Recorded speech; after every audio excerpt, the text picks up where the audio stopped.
We live in a fantasy world now. Reality has been destroyed. This is the time that you really need to pay attention. The probabilities are overwhelmingly on gold's side. That is the best environment to see gold increase its value. Welcome to Palisade's Gold Radio. I'm your host, Tom Wojcicki. Joining me today is Keith Weiner. Keith is the president of the Gold Standard Institute USA, CEO of Monetary Metals, and also holds a PhD in economics. Thanks for joining me today again, Keith. Thanks for having me again, Tom. So last week, Monetary Metals released the annual gold report for 2023. So I'd like to go through it with you a little bit today, see what you are looking forward to in the year ahead.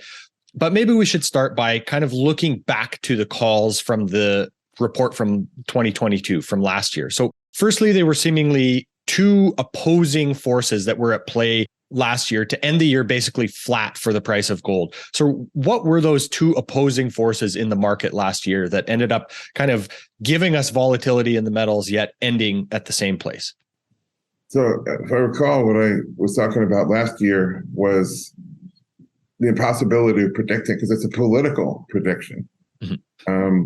It's one thing to look at the monetary system and say, there's a certain physics of the way it behaves, and you're making a scientific prediction, which is one thing.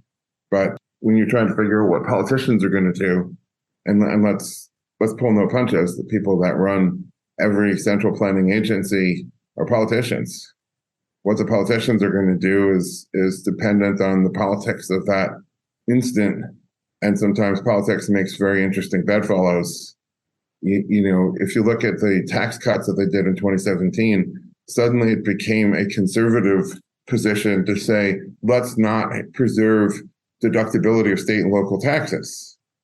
Normally, you would think the tax cutters would be all about that, respecting you've already paid tax on that money, now you're going to pay tax again.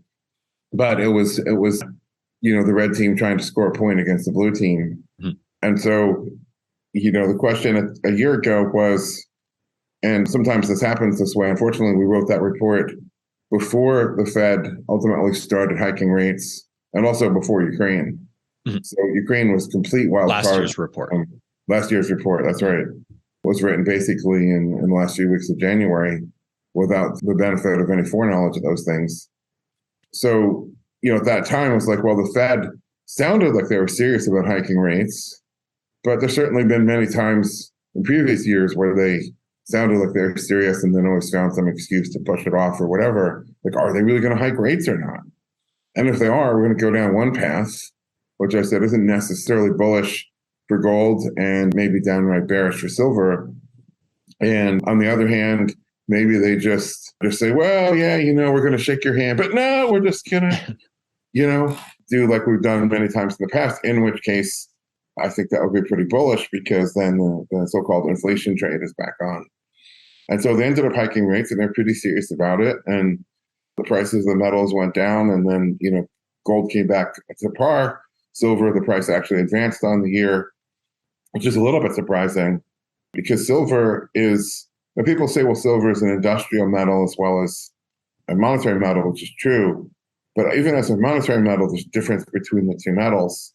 And that of silver has always been the one that wage earners turn to. Because if you're putting 10% of your weekly wage into precious metals, let's say that's $50. It's a lot more practical to put that into silver, and you get a handful of silver coins. You put $50 into gold, you get some little fleck that's, under a gram. And the way these things are sold today, that's basically in a plastic certicard. And people haven't seen these, in this denomination before. It's the size of a credit card. There's a little clear plastic window in there. And inside that plastic window, there's a space and this little chip of gold is floating in there. You can't really touch it. You wouldn't want to try to touch it anyway because you'd bend it and you could lose it in the lint in your pocket. I'm exaggerating slightly, but, so it's not convenient. It's expensive to manufacture. You pay huge premiums, which you don't recover at the time you go sell it. And so really not as satisfying. Definitely not as satisfying. And, there's a big loss to buy and then sell. So for wage earners, and this is always true, for thousands of years, but turned to silver, gold was more for the capital owning class.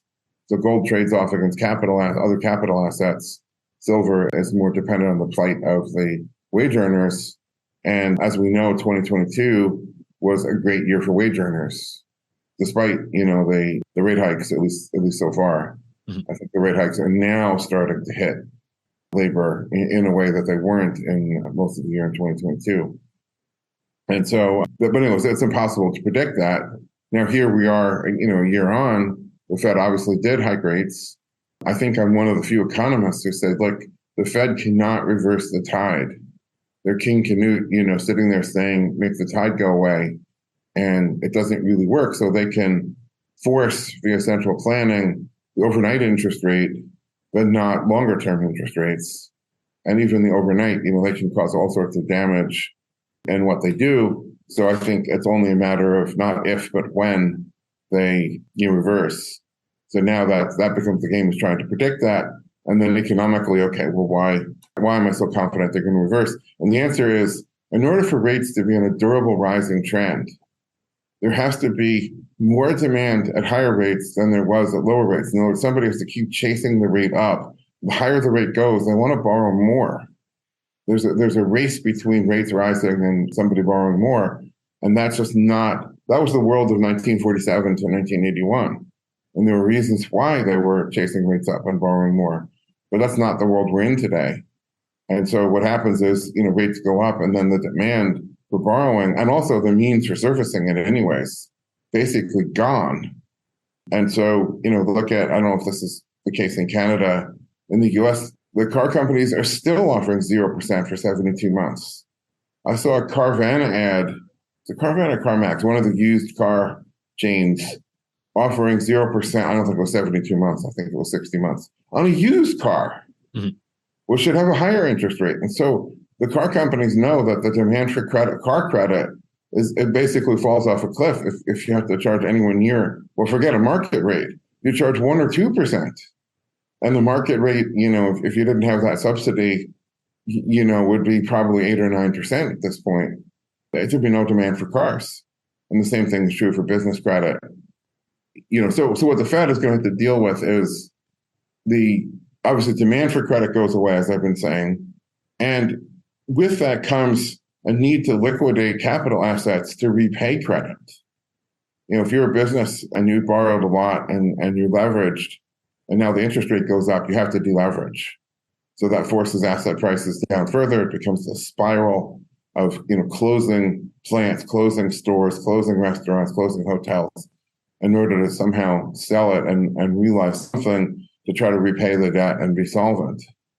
And so there's a perverse irony, even if you ignore the morality of this idea that, well, we have to render people unemployed in order to preserve the purchasing power of the currency. Like, how did they sell us down that river? But even if you ignore that, the perversity of we're trying to kill demand, but they're killing supply. And so it goes back to Say's law. Jean-Baptiste Say said, your supply is your demand. You come to the market with something you supply, and that to that extent, you can take from the market what you want. And so they're trying to kill demand, but they're killing supply. And so this is not a formula for controlling consumer prices anyways.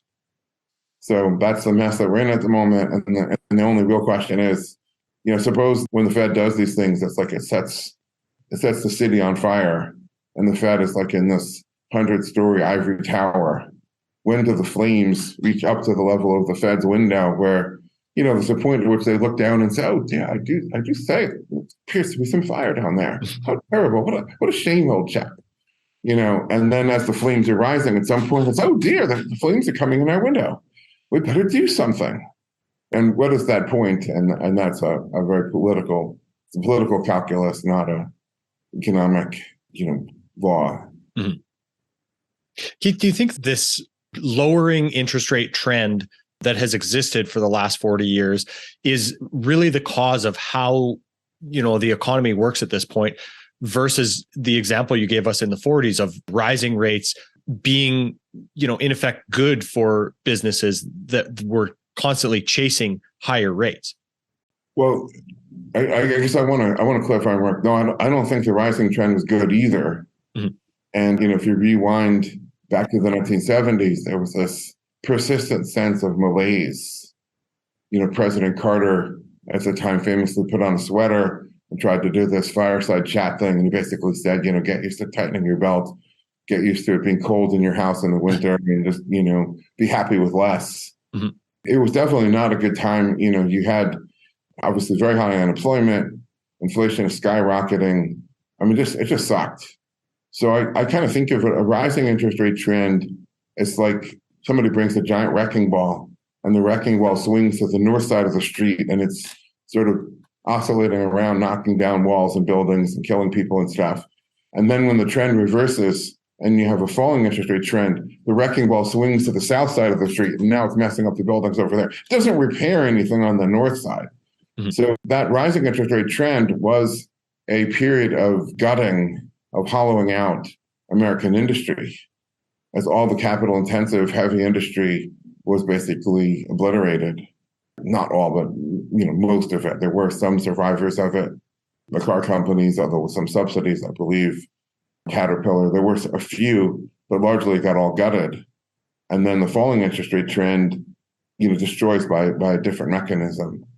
But leaving all that aside, the falling trend, at least in the earlier days, is a lot of fun because it unleashes a lot of capital. So it's the process of capital consumption. And that capital is converted to consumer products essentially. And that's a lot of fun. It seems like a time of prosperity. Mm-hmm. That's certainly how people remember the 1980s, for example. Oh, wow, Volcker and Reagan really did good. Well, they presided over this change in trend. As it continues, you become more and more addicted. And essentially, you get less and less economic activity of any kind. It's like the velocity of money wants to go to zero. And the only way you get another little bit of juice is by applying a little more squeeze. And that squeeze is in the form of pushing the interest rates down even further. Mm-hmm. Then you run into I love the antiseptic terminology of the statists when they have to sort of acknowledge an elephant in the room and they don't really want to kind of say what it's like. It's the zero bound. It's a very antiseptic, clinical, almost sort of scientific term. What the fuck? I'm sorry. What are they talking about? Well, they're talking about we push the interest rate down to the point where people are expected to lend their money for free. Mm-hmm. Or in the case of Europe, Switzerland, Japan, you lend the bank $1,000 and you get back $990 at the end of the year. You're actually paying them to take the risk of lending your money. Oh, that's the zero bound. Yes, that's right. So you get all these perversities as the rate continues to fall, especially when it hits their so-called zero bound. But the system is addicted to it. Mm-hmm. Imagine you have this patient who, for whatever reason, chooses not to go to sleep. So first he's on caffeine, then he's on Jolt and Red Bull. After that, that's not really effective anymore. So he turns to cocaine, then crack, then methamphetamine. He's going to stronger and stronger and stronger drugs. Well, the withdrawal of the drug is probably going to be fatal. And so it's not really a matter of saying, well, this is the right thing for the Fed to do. The only right thing is how do you back out of this and not have a central planner and not have a redeemable currency. But that's not on the table. So how do you kind of minimize the pain and prolong the game as long as you can? Well, you have to recognize the trend is downward on interest rates. The Fed can try to push them up. But even within its own system, the Fed is pushing up the Fed funds rate, the overnight rate. And the 10-year Treasury rate has gone up and not nearly as much. So you can use the expression pushing on a string. Mm-hmm. You're not really getting that 10-year to go the way you want. And I think that falling interest rate trend is going to reassert itself with a vengeance. And the Fed is going to be forced, for one reason or another, to reverse, which is probably going to set off another 2009 to 2011, inflation or reflation trade is one of the dynamics that I'm expecting. Now, whether that's this year, I think it's likely, very hard to predict the timing of something like this, especially because a lot of the decision-making is political. Mm-hmm. But it seems like, if this were the Starship Enterprise, you'd have Mr. Scott calling up to the bridge, "She cannot take no more of this, Captain." There's some of that going on too. And as companies have their bonds roll over at maturity, they're faced with vastly higher interest rates. None of them are really well equipped for that. Well, that's exactly where I wanted to go next, is talking about this rate hiking cycle. has it created more zombie companies, and how much of a lag time do you think it takes for these companies to start really feeling the pain and maybe going out of business because of this rising cost of capital? Yeah. So even before the Fed was hiking rates, something like 20% of all the corporate debt extant was zombie debt. So on our Monetary Metals podcast, we have something called the Gold Exchange. October was zombie month, leading up to Halloween. So we had a couple of guests and others talking about the zombie problem from different angles. And the Bank for International Settlements every once in a while updates the statistic as they measure zombies. So they define a zombie as profits are less than interest expense. So the company would be making money if it didn't have any debt, but the debt burden is such that it's actually not able to service its debt. It only exists by virtue of, first of all, incredibly low interest rates, and also really forgiving lenders that are willing to lend to a firm that basically isn't a going concern, which is perverse in itself. And it shows the imbalance between anemic demand for credit and overwhelming supply of credit that all the pension funds, insurance companies, banks, investors have to put their cash to work on something or other. And so this incredible imbalance, even back when rates were zero. And so if 20% of the debt was zombie, sort of below the waterline at that time, now you've just pushed the interest rate up, 4 point something percent. You just raised the waterline. So that means that, yes, a much greater number of companies and a greater proportion of the debt is zombie. But to your question, what's the lag? Well, each company has a discrete borrowing calendar. So, if the day before the Fed hiked rates, you you rolled all your debt on a 3-year maturity, let's say in February of 2022, and if you had a fixed rate on that bond, you don't have a problem until January 2025. So there can be significant lags, for factors like that, but every company is at a different place in its rollover cycle. When the crisis of 2008 happened, everyone said Ford was smarter than GM, right? Because Ford didn't really get dragged into it the way GM did. No, Ford had rolled over its debts in the spring of 2008 when you could still do that. And GM was due to do so in the fall or maybe the winter of 2009. I don't know what the timing exactly was. And so when the market closed, then GM was caught, it's like the music stopped and GM didn't have a chair. And Ford happened to be sitting in a chair at that time. Were they smarter? Well, possibly. I mean, I don't take credit away from success, but all the people that are sitting in the chair just happen to be the ones that are standing in front of an open chair when the music stops. Mm-hmm. And, the music has definitely stopped for a lot of these guys. And now the question is, when are they forced to get out of their chair to go roll over? I'm mixing my analogies here slightly, but they're forced to get up out of their chair and roll every time they have a maturity that's due. And the maturities are relatively short. I mean, they're not 20, 30-year maturities. In a long falling interest rate cycle, everybody's learned to use shorter maturities as an insulation against a further drop in rates. So Keith, let's maybe explore the other side, the more pragmatic, the more Main Street level side of hiking rates. Is the Fed on the right path to lower CPI readings by pulling the levers of jacking rates up and cutting the balance sheet? So the conventional theory is the quantity theory of money that says if you have a higher quantity of money, then prices go up. And if you have a lower quantity of money, then prices should go down, because there's some sort of general price level, which is you have all these different price buckets. Here's a car and here's groceries and here's rent and all these things. And the total amount of money is like this liquid that is poured in. And so the less liquid, the lower the price level. I don't think that's really a valid way of looking at things. And I don't think the theory is true. But I do think that interest rates absolutely matter. And I think that at a very pragmatic level, you have to look at it from the perspective of the manager of any particular firm. What happens when your cost of capital goes down versus what happens when your cost of capital goes up?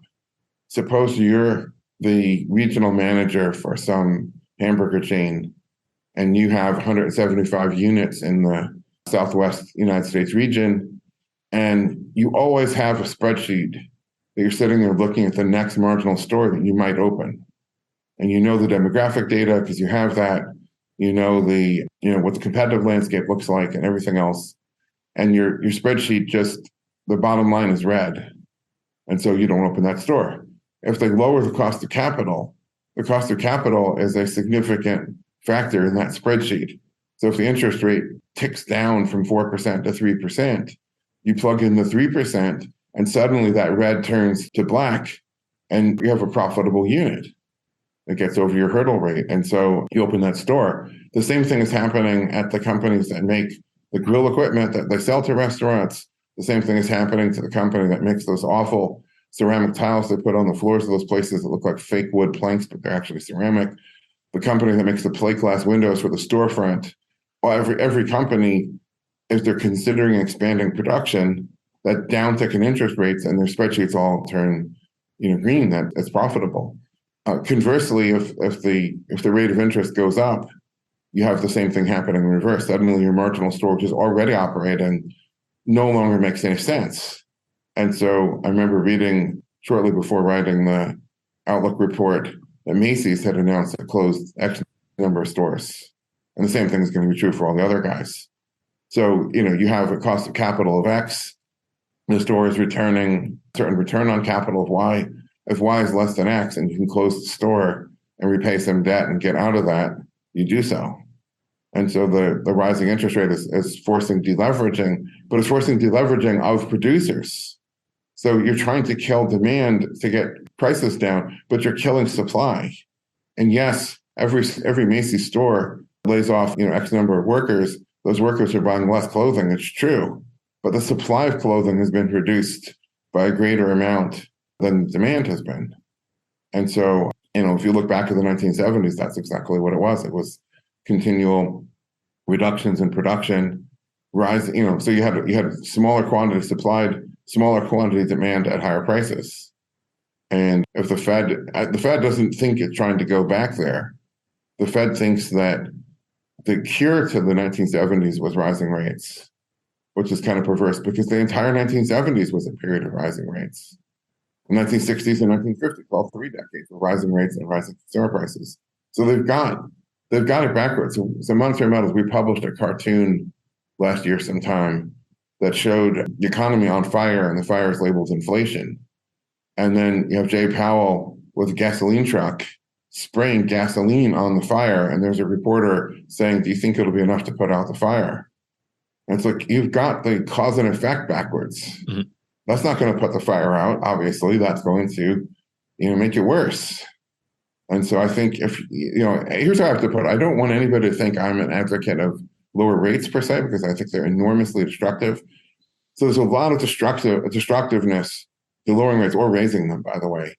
But if one ignored all the different ways that lower rates and falling rates destroys and focused only on consumer prices, if that was one's only concern, then one should want lower rates rather than higher rates as a way of stimulating more capacity. And everybody from apartment building developers, the lower the cost of capital, the more apartment buildings they're going to build. The higher the cost of capital doesn't work because there is an arbitrage between the return on capital and the cost of capital. You can't borrow at X to earn less than X return on capital, right? So you either don't do the transaction if you're lucky enough not to have been already committed, or if you're already committed, you're looking at how you unload this thing, how you repurpose it, how you do something to get out of the, sell it and get out of the debt. So rising rates, should this be a durable trend, is really going to cause a lot of havoc and just slam the whole economy into reverse. Mm-hmm. Does this in some ways set us up to head towards communism or fascism, Keith? Well, that's a broad philosophical sort of social, put your social thinking hat on. Mm-hmm. There's certainly this perversity that every time the government does something to bleep our economy and hurt people, then number one, the consequences are always blamed on capitalism and the free market. You see this all the time in debating the American healthcare system against the outright socialist, schemes of Canada or the UK or Europe. And people lose sight of the fact that the US system wasn't even close to a free market even before Obamacare took it over. And at this point, it's completely government dictated, system from soup to nuts. So every time some perverse thing happens, people are paying $800 for insulin. You think insulin is basically an agricultural product, right? You can modify yeast cells to produce this stuff. It shouldn't really be that much more expensive than alcohol. which would be really cheap if it weren't for taxes anyway. So, people look at this, which is very perverse and obviously very hurtful to people that are insulin dependent, and they say, well, it's capitalism. And when they make that misdiagnosis, whether that's an honest mistake or whether that's, shall we say, motivated reasoning, then because capitalism, because freedom, the remaining vestiges of freedom are blamed for this, then obviously the solution is take away more freedom. Have the government fix that by dictating a price of insulin or whatever it is that they're going to propose as their solution. So that's generally been the trend for the last 100 and something years. The government does something that applies a perverse incentive, which causes perverse behaviors, which result in perverse outcomes, which then has to be fixed with more government intervention. And so as the central planning of money and credit messes up the economy, will there be this groundswell demanding more and more move towards either communism, which is government ownership of the means of production, or fascism, nominally private ownership of the means, like hospitals in the US are nominally privately owned, but under government control, which is what Benito Mussolini proposed. Oh, do we move there? That's a very big risk. Of course, that only makes it worse. Those are just steps forward towards either the Argentinian model of prosperity or the Venezuelan model of prosperity. And I say that very tongue-in-cheek because neither of those countries got prosperity out of the deal. Is that possible? Yeah. I hope that on the other hand, as things get worse, that creates an opportunity. And to some degree, this is already borne out with what the Fed has done post-2008 has been mad, even by the standards of the central planners pre-2008, even on their own stated terms. What they did after 2008 was insane. And that being the case, there's a lot of people now that talk about monetary policy, that talk about inflation, that talk about interest rates, that never been thinking about such things before that. And so if enough people, what was the saying from Voltaire? It takes a small but irate and tireless minority to effect a change. I'm butchering the quote, something like that. Mm-hmm. So I think the future is not foreordained yet. It could be that this is the next increment towards a totalitarian regime, or it could be that people are like, wait a minute, stop. This is nuts. Let's restore some semblance of freedom and therefore reason, to the situation. And I hope that voices that are in favor of freedom and free markets become more prominent as we go forward, because people are looking for an alternative. Mm-hmm. Because the glib answers of the people who caused the problem, telling you that the solution is to give them more power, get tiresome and get stale. I hope that's the case. Mm-hmm. No guarantee on that either. Absolutely. And I think it's important to have conversations like this to try to affect a little bit of that change, to think about the problem and then the solutions that have been offered constantly, the path that they've ultimately led us down, right? And to maybe change that thinking. Yeah, I mean, that's the real hope at the end of the day. Mm-hmm.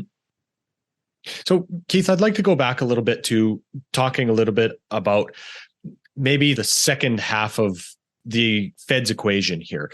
When, let's say, the interest rate trend starts to fall again, or the Fed forces it back down, if we start to see the spreads for junk bonds start to rise, what kind of an environment does that equal? You're saying an environment of falling treasury yields and widening spread between treasuries and junk? Mm-hmm. Well, that's assuming the Fed is going to continue to do what it's been doing since 2008, is an environment for the Fed to, give a covert bailout. I mean, who owns those junk bonds? Obviously, banks, insurance companies, pension funds, to give a covert bailout and buy that stuff at par and then tuck it away in a dark corner of their balance sheet and never see the light of day again.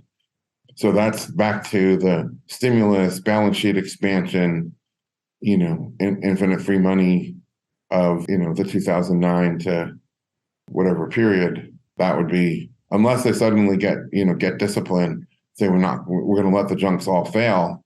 But something tells me that's not going to be the case. Mm-hmm. How should we define recession, and what factors do you think should go into calculating that? That's a very interesting question. And part of me wants to just sardonically observe that people went from being experts on immunology and virology leaping straight to being experts on definition of recession. Now, apparently, they're experts on the best way to take down a spy balloon. And then tomorrow, they'll become experts on the next thing, whatever that's going to be tomorrow. But to me, it seems that it's kind of looking at the downstream effects of something else that happens upstream.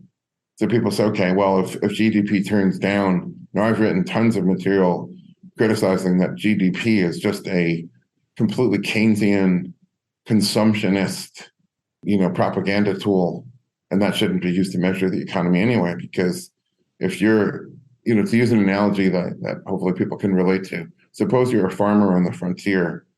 In order to have a crop next year, you have to set aside seeds. And, in the case of grain, the seeds are also known as food.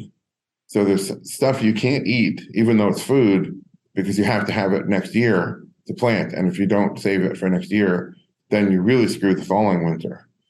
And so I use the analogy, and I think Mises used the analogy, and Ayn Rand used the analogy as well, maybe she got it from Mises, of eating the seed corn. So imagine you had this frontier town, there's a bunch of farmers that have their seed corn, and something somehow perversely stimulates them to break out the seed corn and throw some giant, 5-day bacchanal feast and, endless parties and orgies and whatever that they do. It seems like a lot of fun while it's going on. And it's actually labor intensive. You actually have to hire people to break out the seed corn, and you have to cook, all this food with it and bake all this bread and do all these wonderful things with it, slaughter your livestock, which are your breeding stock as well, probably while you're at it. And that's known as a good economy in modern Keynesian, monetarist thinking. I should clarify that remark. The Keynesians and the Friedmanites, the monetarists, regard themselves as being opposites. I regard them as being flip sides of the same coin, and actually not really all that different when you look at what they're saying that the government should do. They're both central planners at heart, and one is a nominally more free market bent, but in name only. So anyway, you have this consumptionist, metric that says, okay, while we're busting out the seed corn and while we're slaughtering the breeding livestock, that's a good economy. And then when it runs out, and then we have hard times afterwards, then that's recession. And there's a perversity there that people are blaming the effects and loving the cause as one, leads to the other. So I would say you really have to look upstream to that, to, what's going on in credit. If credit is expanding freely, not just flowing, but expanding, then you're going to see all the activities that people associate with healthy economy, which isn't necessarily healthy, because that credit isn't sound credit. Mm-hmm. But you're going to see partying, you're going to see, a surplus of different consumer goods and services, all the stuff that people associate with, let's call it the 2003 to 2006 or 2007 time period, and the 2010 to 2020 time period as good times. And then when the credit ceases up for whatever reason, usually because the Fed is trying to hike rates, as it did in 2000, when did the rates start? 2005, I think technically, or 2006, with some lag, as we talked about earlier, and then the bust really occurring in 2008. And so then we call that recession. Yeah, I think recession is coming, whether you define it as a downtick in GDP, whether you define it as GDP is flat and not growing, whether you define it as 2 quarters of GDP being down. I'm not so much of a strong opinion about that as to say, okay, but credit is weakening. With that is going to come defaults, which is forcible shrinking of balance sheets, either the debtors or the creditors or both. You're going to have cram downs. You're going to have outright liquidations. You're going to have layoffs, or layoffs have already started. The laid off people themselves have payments they're going to be defaulting on. They're not going to make their car payments, their home mortgage payments, whatever, credit card payments. And then you get this spiral. And once it kicks into gear, it's very hard to reverse it. So then the Fed slams the interest rate back to zero. But now you have a lag after that, where the Fed slammed the interest rate to zero basically in fall of 08. How long was it before people felt good times had been restored? A couple of years. Mm-hmm. Arguably 2010, 2011. So I think that however you define it, if we're not already in a recession, to me, it feels like we are. So I'm here in Las Vegas right now to escape the madness of having Phoenix overfull of both Super Bowl fans as well as golf fans, because there's a golf open going on right now. And everything feels just really anemic here. You just don't see the crowds, even like on a Saturday night, here in Vegas. It feels like there's already, obviously people who recently laid off are not in Vegas. People who are concerned that they're going to be laid off who still have a job probably aren't coming to Vegas to party either. And what's the size of that latter group? I mean, it's been relatively small layoffs so far, but I think there's a much greater number of people that fear a layoff is coming, their company isn't doing well, or their company has to refinance some debt, and now they worry that they won't be able to make it at the new higher interest rates that they're going to be paying. So I think there's a lot of stuff that has been baked into the cake but hasn't come out of the oven yet. Yeah, it seems when we hear the Fed being so dependent on these strong labor market numbers, that only seems like a matter of time before those numbers actually present themselves as being far more negative, considering the amount of layoffs that we've seen from the tech sector alone, let's say, and being that this is seemingly a very laggy indicator. Yeah, it seems, obviously misplaced to rest your laurels on that's a good sign from the market right now. Yeah, I was going to say, I think it's pretty well understood that employment is a lagging indicator, certainly at best concurrent and certainly not leading. And when you look at why, over the past, what has it been now, going on 15 years since 2008? Well, 2008, they did layoffs, and I guess everybody who did layoffs would say rightfully so. But then post 2009, 2010, every time there's been the Fed either threatening a little hike or some sort of mini little blip, the spreads between junk and treasuries widening, whatever it is, some companies started to do layoffs to try to get ahead of it. Because if there's going to be a downturn, he who lays off first lays off best. Do one layoff, get that done, be able to say to all the rest of the employees, look, yes, it sucks we had to do this, but the good news is if you're still here, you're safe. And now we're leaner and meaner. And what you don't want is to dribble out an endless series of small layoffs, which just crushes morale and does a lot of bad stuff. So companies, I've learned, and there's been a lot of little Fed blips along the way. Anybody who did layoffs regretted it, and 6 months later was trying to go back to the people they just laid off and offering them bonuses and raises to come back on. I think companies try to hold on as long as they can because they've been trained, like the boy who cried wolf, too many times. They've been trained not to. But I think this one is different because the Fed has really pushed rates up in a way that it hasn't since the lead up to the last crisis. And so, if you look at venture-backed startups, right, as one space, they've all been told, get to cash flow positive as quick as you can, lay off as many unnecessary people as you have, whatever. So they're all doing layoffs. But as long as the venture market essentially remains closed, they're all burning up their remaining runway. And one by one, depending on how much, again, where they were in the cycle when the music stopped, were they in front of how long do they have left in their chair before their chair times out? And they have to go back and get more. If they can't, a lot of those companies are going to close entirely. So they might have done a layoff of 10 or 15% of their workforce, but if they can't get more capital, the other 85 to 90% is coming. And I think for a lot of them, that's already baked in the cake. It's too late. They have too little runway left, and they're just dead. They're just walking dead. So yeah, I think a lot more pain is coming to labor, and you can point to the strong labor market right now all you want, but you're just whistling Dixie, I think. Does this environment, or does the environment of zero interest rates also drive investors into possibly riskier asset classes just to be able to find some yield on their cash, Keith?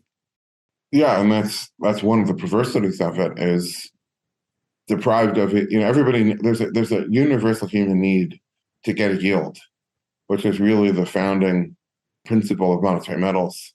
That's the universal human need. This is, I guess, and I was going to say right up there with food and water, but if you look at Maslow, right, there's a need for oxygen, and if you're not getting oxygen, nothing else matters. Once you have oxygen, then the next thing is probably a temperature within a certain relatively narrow band. If you're freezing to death or broiling alive, nothing else matters. Okay, once you have that, then there's a need for water. If you're not getting water, nothing else matters. After that is food. After that is shelter. and so on down the line. But on that list is a need for a return on capital. We're all mortal, and mortality doesn't mean that you live, in a 30-year-old's level of health until one day you abruptly drop dead. It means a gradual decline into senescence. And so you have to plan for that during your working years by saving more than, by producing more than you consume, saving the difference, getting a return on that, and then in retirement living off of hopefully the interest on your savings. When they deprive you of any means of getting a yield, when they drive the interest rate to zero, then all yields on all things, whether it's the cap rate on real estate, whether it's the dividend, yield of a stock, whether it's bank, CD or time deposit, they all follow suit. They all go to zero. So people turn to the surrogate, and the surrogate is speculation. They buy something not because it's necessarily a sound investment, not because it's necessarily producing anything at all. This is the phenomenon of Bitcoin in a nutshell. It doesn't produce anything. It doesn't finance anything. However, it's going up. Number go up, TM. So you buy whatever's going up. And if that happens to be a company that is not a sound company, you're essentially giving, a broken movie theater chain, you're giving a dying game retailer, in a world where everything is moving online to Steam and these kinds of platforms, you're giving a company that has no rational economic and no prospects of ever developing one, you're feeding them tons and tons of capital. Wasn't it that movie theater chain that bought a share in, was it Iron Gold? I'm trying to remember which gold mining company they bought shares in. Right. This was last year. It's like, you just fed them so much money that after bonus, I'm sure the directors and officers got bonuses and whatever. And after all that, it's like, what are we going to do? Well, shove it into, okay, gold, that looks good. Yeah, let's buy some gold miners. And those guys don't know anything with the gold mining business on. Who knows? So yeah, investors turn to all these things, and it's not just that it's risky. There's certain things that are certain to lead to losses, and Bitcoin being one of them, and enterprises that are literally wealth-consuming, capital-destroying enterprises, and you're feeding them your capital. So what are they going to do with it? They're going to continue to operate a broken movie theater chain, continue to operate a broken business model for retail and games that people don't buy at retail anymore. And they're going to just burn your capital until they run out of it. And then when they run out of it, they're right back in the same boat they're in before. And so, yeah, there's risks that are created, but also just outright, money burning exercise, just light your money on fire. And all those things happen. And that's called good economy. And then when you run out of that money, it's called recession. And, it's a binge and purge, which is the healthy phase for bulimic. Well, I don't think either of them are healthy. So Keith, as we're thinking about the ideas of really cause and effect here, does the scarcity or availability of the metals change as the price moves, and how quickly is it to respond? So if we're talking about the monetary metals, gold and silver, virtually all the gold ever mined in human history is still in human hands, much less so for silver. Silver is too cheap to bother recycling. If you throw out an old radio, there's some silver in the solder and the contacts in the circuit board, but probably not enough in most cases to be worth sending that radio to a specialty shop to disassemble it and recycle the silver out of it. So, a lot of silver has been lost over the centuries, but not so much the gold. So all that metal is out there, and even silver, vast amounts of that silver is in private hands. When the price goes down, that metal becomes less abundant to the market generally. And when the price goes up, more people bring it to market because they see a deal. And I think the simplest example of that is the cash for gold places. Those were all the rage after 2009 because the price of gold was making, even in the lead up to the crisis, those places started to open up, but they really boomed in 2009, and beyond, because every time the price of gold ticked up, everybody that's sitting there with an old bracelet that they don't want anymore is just thinking, man, I could get some cash for this. And then on the nightly news, the price of gold made a record high today. And then they're like, oh, I should go sell that, and I can go buy whatever I want to buy with it. And that rising price is pulling more of that stuff out of the market. And then when the price turned around, and after August of 2011, the price of gold hit its peak. After 2012, that reversed, And all those cash for gold places closed their doors, and all the strip malls that had rented to them regretted it. And, they started setting rules. We're not going to lease to a cash for gold place anymore, which is like locking the barn door after the horse gets out, I suppose. So, the higher price definitely attracts sellers. Of course, gold is a very funny thing in that, and silver too, in that you get buying because of greed, but you also get buying because of fear. And so a higher price can actually attract more buyers. And at the end of the day, that's what's going to happen, which is going to be an enormously destructive dynamic that I talk about in my permanent gold backwardation thesis. But in the meantime, when things are trading normally, the higher price tends to pull more gold into the market. The lower price tends to not pull the gold into the market and pulls demand in. There's a lot of people that are bargain hunters, and it isn't just the Asians. You see people in North America all the time that are like, oh, well, if gold hits 1,800, I'm going to back up the truck. See those comments on Twitter all day long, right? But if gold hits 2,100, I'm going to lighten my position. I'm going to sell a little bit, take some profits. So absolutely, you see that dynamic playing out every day. And it responds really quickly, right? Everybody's got a screen. Everybody's got, if they care about the gold price, it's on their smartphone. They've got alerts. They've got it on their, lock screen page or whatever it is. Everybody knows what the gold price is all day long. We're in a almost over information world, like too many screens in too many places. You can't sit down. I was in a restaurant yesterday and, of course. But Keith, to be fair, Vegas is probably a bad example of this. Well, I was going to say, but yeah, the Super Bowl was everywhere. But I was going to say, when the Super Bowl wasn't on, there's one or two places where it's like a Bloomberg or a CNBC. Oh, that's what it was. I went to the gym, and so I was captive to the screen there. And there's price tickers. An Asian market was open, and like there's the price of gold, and there's what happened to the Treasury bond futures, and like we're just inundated. We're just like, it's like a fire hose of all this data just spewing at us 24 by, if not 24 by 7, 24 by 5 at least. And for the Bitcoiners, markets open on the weekend too, so 24 by 7. I don't think it's necessarily healthy. I think people should pull away from that. But anyways, I think people do get those price quotes. I think they do respond quickly, and supply and demand conditions change. We can see it in our graphs. You get a big price move, and then the basis moves right along with that price, in real time or very close to real time. So Keith, when you're analyzing the gold price, how do you go about backing out the effects of speculators, and what is the purpose of doing that? So the theory is that in gold, there's a cash market and there's a futures market. I don't go so far as to say that, oh, that's paper gold and it's a fraud that's designed to shunt demand away. When you buy a future, then the market maker who sells you that future is buying physical gold. If not necessarily right now, he may be buying forward from a mine, but he's buying gold so that he has it to deliver to you. He's not taking a speculative bet on the direction of gold. He's carrying gold to pocket a small spread. And so normally there's a spread between spot and future, which is called the basis. And the basis is comparable to an interest rate, right? So you buy spot, you sell it forward. You should get around something like LIBOR out of that trade. But in the futures market, that's where the speculators go because it's easy and cheap to do so. And you get huge amounts of leverage, 10 to 1 or more leverage easily. Whereas if you're a retail trader and you're using GLD, you might get 2 to 1, leverage for your trade, but in futures get much bigger leverage. So the speculators with that leverage can move the price quite a bit, at least temporarily. And then ultimately the theory is they have to close their position because they're paying for that leverage. And they're taking a big risk because the bigger the leverage, the smaller the price move will destroy your entire capital base.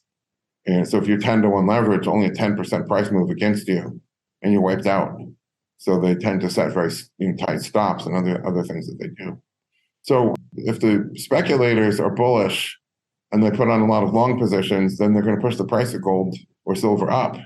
And if they're bearish, and let's face it, certainly in the conventional, let's call it managed futures accounts, world of, commodity pool advisor, commodity trading advisor types and hedge funds, they're equally happy to take a long or short position. They don't have a permanent bullish bias the way most of the people in our community probably would. So there's times when their bullishness is pushing the price up, and that can be quite a bit, at least for a short period of time, and times when their bearishness is pushing the price down. But they're using leverage and they're distorting the spread between spot and future. So that spot and future spread ought to be here, and sometimes they're pushing this up, and sometimes they're pushing it down. It can even invert. And so we built a model to try to, say, okay, well, where would the spread be if everything was sort of neutral? If metal were just trading at the price where the metal would clear without any impact by the futures market? We built this model. We call it the monetary metals fundamental price. It's not, with any model, you gotta be clear not to overhype it, that it's guaranteed or any of these kinds of things. It's just a model. And sometimes market conditions can change. Sometimes the speculators are right and they're anticipating something that's going to happen. And if they're right, it actually does happen. Supply and demand actually catches up at the new higher price. And you would have said, well, speculators have pushed the price up and the price is going to come back down because they're all going to be forced out. Not always. Sometimes they're actually right.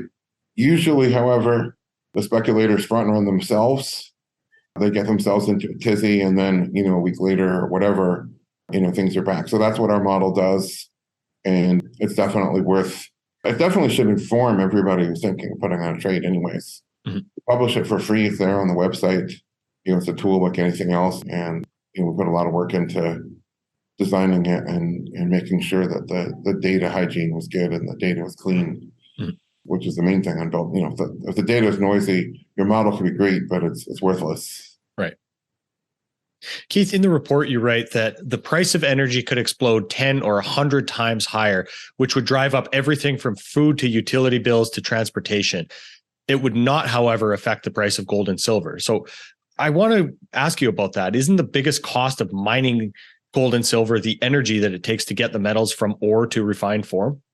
I agree with exactly half of that. Yes, it is absolutely true that mining is very energy intensive. Although, if you look at different mines, some of them much more so than others. Some of them are dealing with, alluvial deposits that are relatively easy to just scoop it up. And others are have to go down and drill into hard rock and bust it up. But yes, it absolutely is energy intensive business. But the miners are a very small percentage of supply to the market. What I mean by that, any normal commodity supply is whatever comes out of the mines. Copper or whatever comes off the farms, wheat, or oil. These are not commodities that are monetary commodities. Whatever is produced to be consumed. If they produce a little too much and you get a big buffer of inventory, that's called a glut. Then the price crashes, which is a disincentive to produce any more, an incentive to consume more until the glut is worked off and the price eventually restores. But in the case of monetary metal, virtually all of the gold mined in, so far as we know, 5,000 years. A friend of mine wrote a book called The Dawn of Gold, in which he argues with some reasoning and had a number of discussions with anthropologists. Neanderthals were picking gold nuggets out of the stream beds in Europe 13,000 years ago, he argues. Mm-hmm. So, but at least 5,000 years that we know of, people have been pulling the stuff up and valuing it and hoarding it. Virtually all of that is still in somebody's hands. So all of that gold is potential supply under the right conditions and at the right price. So if India has a bad, monsoon year and they have poor crop yields, there's a lot of gold that comes to market because for the people there, the gold is their savings. Mm-hmm. And if they, if their harvest is insufficient to meet their needs to feed their family, they will sell some gold and to buy food. They have no choice. So all of that gold is potential supply. Compared to that, the supply that comes out of the mines is a drop in the bucket. And so even if all the mines were to turn off tomorrow, I don't think that really has a great effect on the price of gold. Over the longer term, yes, that would tend to be a little bit of an upward bias, but I wouldn't overstate the magnitude of that force. Without, let's say, the addition of speculation within that market, right? Because if the miners shutting off would drive the behavior of speculators, that would seemingly have the effect that we're talking about raising the price because of, what that ultimately means, right? Oh, you're right. So if all the miners are forced to go out of business, then speculators bid up the price of gold. Yeah, you could get that. But then, that upward force on the price from the turning off of the marginal supply of the mines take a long time to make any real meaningful difference to the price of gold. The speculators all bid it up and you get some giant spike high of whatever. I'll just name some crazy number, $3,000 an ounce, let's say. And then the speculators are all standing there. This is the problem with Bitcoin too, for that matter. Everyone's all standing like, okay, now that we've paid up to 3,000, now what? And of course, it's game theory, right? He who defects first, the prisoner's dilemma, he who defects first defects best. And so then the selling begins and, it goes right back down to where supply and demand truly balance and, right back at 2000 or 1900 or whatever it is. So I don't think that, you can reverse cause and effect and say that because energy went up, and especially if energy is going up due to green energy restrictions. That's a big theme of mine, and of course war, doing it as well. These are non-monetary forces. Gold doesn't have to respond to non-monetary forces, typically doesn't. And then I also rather suspect that a lot of mines, if they're going to be in places like Africa, will have sources of energy that even if Europe can't get natural gas, it doesn't mean that they can't get some sort of coal or something in Africa where they don't necessarily care about environmental regulations too much anyways. And, in order to operate and feed the plant. Excellent, Keith. So to kind of summarize, what forces are you expecting to really drive the price of gold over the next coming year? So I think consumer prices, to tackle that for a moment, I think all the forces that have been driving it post-COVID are largely still in play, except for lockdown and whiplash, I think have kind of played their course. I don't see further prices rising due to further disruptions to supply chain and things like that. However, that set in motion, or maybe at least precipitated something that was already in the mix, which is trade war and tariffs. And there's a huge reshoring movement. So if American companies had moved to China because it's cheaper there and now forced to come back onshore, then obviously prices are going to have to go up. So that, I think, is a durable trend. Green energy restrictions, we'll see. On the one hand, ideologically, that trend is intact. On the other hand, I think there's a lot of seriously pissed off people, especially in Europe, but also in New England, that, energy suddenly really hit them hard. And they may be looking at, why did we block that pipeline again? There's all this plentiful natural gas and oil down there, but we couldn't get it up here. And so we're paying through the nose for this. But anyways, that's consumer prices. In terms of the monetary metals, I think that from a monetary perspective, well, number one, the price of gold doesn't really correlate or inversely correlate with interest rates. There's times of rising interest rates and rising gold price. There's times of falling and falling, but they can also cross up and go opposite. But at the moment, you have the Fed pushing the interest rate up above people's time preference. I think quite a bit above time preference at the moment, which means that savers actually aren't desperately starved for yield at the moment. Just buy T-bill. You can get well over 4% on treasurydirect.com, which is operated by the US government, and you can park whatever spare savings you have there, and it's a pretty good deal. So I think that takes some of the pressure off of gold. I mean, if the interest rate's zero, the opportunity cost of owning gold, which aside from monetary metals clients who do get a yield on their gold, I do have to put that plug in there. But, normally or conventionally, gold doesn't have a yield. And so if the dollar doesn't have a yield, then what's the opportunity cost of owning gold, which doesn't have a yield either? But if the dollar is paying 4.5%, there's going to be people who do that. But for every person who does that, there's another person who's saying, wait a minute, but the dollar is just the government's debt. And look at the government's debt skyrocketing. They're either ideological, I don't want to be an enabler feeding the government all this credit, or in more pragmatic terms, I don't want to be the sucker who's giving these, liars and knaves my money to go spend and call it borrowing. There's no way they can, ever hope to repay it. So there's very robust buying of gold, no question about it, even against all the conventional drivers to not buy it. And then, as I said, I think when the Fed reverses, I think there'll be a huge, surge there. And not just the speculators.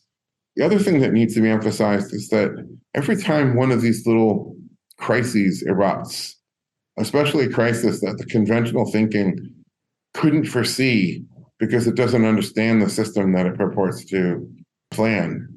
Every time one of these crises erupts, you get a whole fresh wave of people that for the first time are looking around and saying, wait a minute, this is madness. Mm-hmm. Like a lot of people came to gold for the first time after 2008. And I think a lot of people came to gold after 2020 and the stimulus for COVID.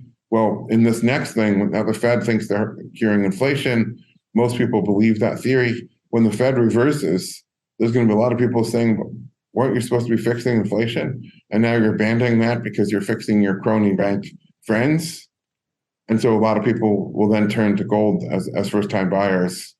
So I think, personally, I think that the bear market in gold, if you will, that occurred after the price peaked in August of 2011, that arguably went through about 2019, I think that bear market is over and that we're in a generally rising price trend with, plenty of zigs and zags along the way. Mm-hmm. But I think we're in a generally bullish trend now. And I expect that will continue and the Fed can enhance and accelerate that either by continuing to cause crisis or by attempting to fix the crisis the only way they know how to, which is more stimulus and more bailouts and more bullshit. I think more people come to gold. You can see the change in attitude. Mm-hmm. It's very palpable from I guess we call them the normies, right? The muggles, the people that just don't think of gold as money. They don't think the dollar is credit, but bit by bit, their attitudes are changing. Their minds are turning inevitably, right? Because the whole dollar system is failing. Mm-hmm. And every day it gets closer to that as more people are getting closer to realizing that gold is real. So I think the trend for consumer prices is probably upwards. People will call it, Milton Friedman said inflation is always and everywhere monetary. And so people will assume it's monetary, but for largely non-monetary reasons, consumer price is rising. But I think for monetary reasons, the gold price rising is kind of what I see going forward. And silver correlating more to gold than anything else, but subject more to the plight of labor. Mm-hmm. It has that dimension to it that gold doesn't really have. The accessibility for the average working man. Right, but I mean, just that the price of silver is going to depend on whether the working man is flush or whether he's laid off. Mm-hmm. That, employment isn't really going to affect gold. Right. But much more so silver. Mm-hmm. Excellent, Keith. Well, I think that's a good place to kind of wrap up today's conversation. Is there anything else you'd like to add before we do? I guess I would just make an impassioned plea for everybody to learn about our monetary system and not just, it's tempting to just look at the practical considerations of, okay, where do I invest my money to make a return, which is, of course, important and necessary, but also to look deeper to understand the roots of it, that inflation becomes an antiseptic statistic. Mm-hmm. Joseph Stalin said, if you kill one person, that's a tragedy. If you kill 1 million people, it's a statistic. Mm-hmm. But what the government is doing turns into a statistic. We call it the consumer price index. And I say, you got to break it down and look at what the government is doing is counterfeiting. Inflation is the fraudulent issuance of counterfeit credit because they have no means nor intent to ever repay it. And when people understand that as a counterfeiting operation, then they see it's unjust. When perceiving it unjust, they become angry. If enough people become angry at it, there'll be a change. Mm-hmm. We can, the history of America is the history of fixing things that were unjust. Slavery, prohibition, now marijuana prohibition looks like it's going down the same road. Jim Crow, these were unjust institutions that everybody at the time said it'll endure. Yeah, maybe it sucks, but it'll endure forever because there's entrenched interests, et cetera, et cetera. But when enough people got seriously pissed off about it, then these institutions fell. Mm-hmm. And I think the same thing will be true for irredeemable, currency and the central banks that manage it. So if everybody puts in that work to understand it, read about this, look at how this actually works, then I think there'll be a groundswell movement. And I think the world sorely needs that. It is long overdue for that reformation or that revolution. Mm-hmm. Well, thanks for contributing a little bit to hopefully educating and helping some people understand that a little bit today, Keith. My pleasure.